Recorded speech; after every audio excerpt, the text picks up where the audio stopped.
Just a few bad breaks can change everything. I travel a lot because of my job. So I don't have a job. I move around a lot. It's hard to get everyone to agree on what they want for dinner. Dinner? Well, sometimes we just don't get it. A lost job, a serious illness, a wrong choice, a death in the family. They're what can separate a life from a life on the streets. My commute makes it feel like I live in my car. I live in my car. I've been saving this for a rainy day. On a rainy day, I need saving.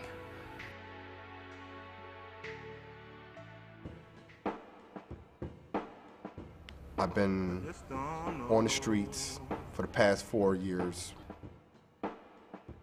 trying to survive. When it's cold outside, you have to grin and bear it. But when you're outside all day, a coat doesn't help you stay warm. Right now, I'm trying to figure a way how I'm going to eat tonight. But if it only takes a few setbacks to change a life, then why can't a few blessings do the same? 6,500 people in Charlotte need our help. On the streets, they're homeless. At the Urban Ministry Center, they're neighbors. If you haven't really been in those shoes, you know, you could never ever really know what it's like. All trying to break out of a cycle of destruction. I was homeless for 11 years. Into a circle of friends.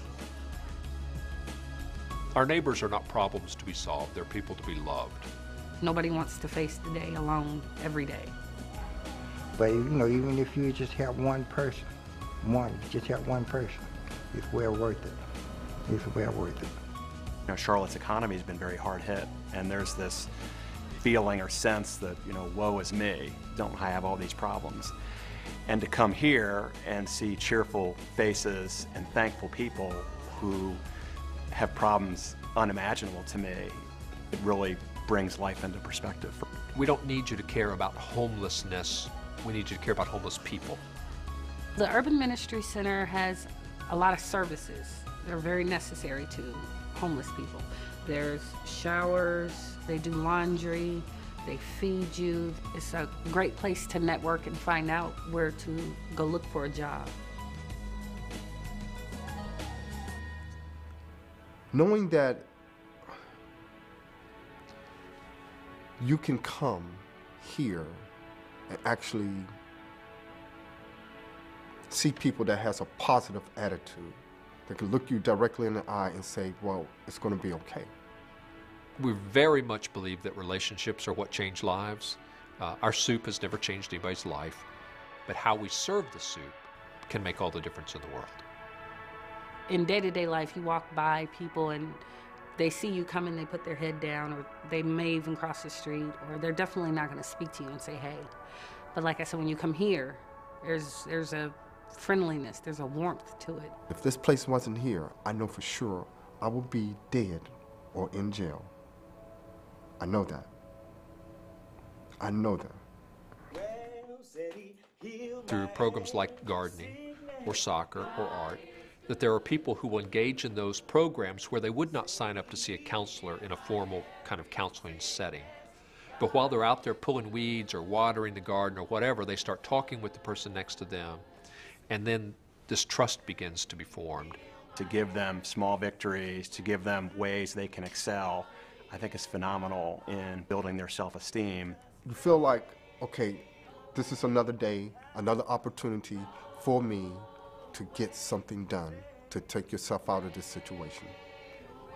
I go to school full-time, so because I figured if I'm going to get off the streets permanently, I got to do something as far as getting a degree, finding something that I really like. Don't get a job, get a career. God is good. I just see the convergence of volunteers and I see the convergence of results, and I think it's a phenomenal investment, and the returns very obvious and very measurable. But love of Mr. Mercer here and his family, it's one of the reasons that I'm sitting right here today, because when I met him, he asked me, he said, Coleman, he said, is there anything I can do to help you? I said, yeah. I said, I need a friend. I think the relationship is so mutually rewarding.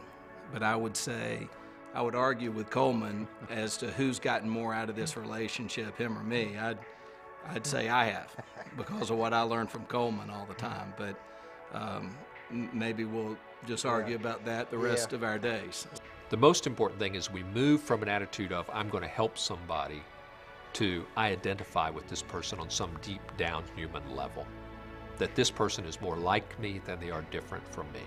What matters is being with that person in their struggles and being willing to stand next to them when there's a lot of pain, a lot of disappointment, a lot of despair, and that by standing together, that despair can turn into hope. And we discover that suddenly we are neighbors, and we didn't know we had been neighbors. Beyond the Divide is a way to bridge the gap, a way to faith and friendship. You can be different, or you can be the difference.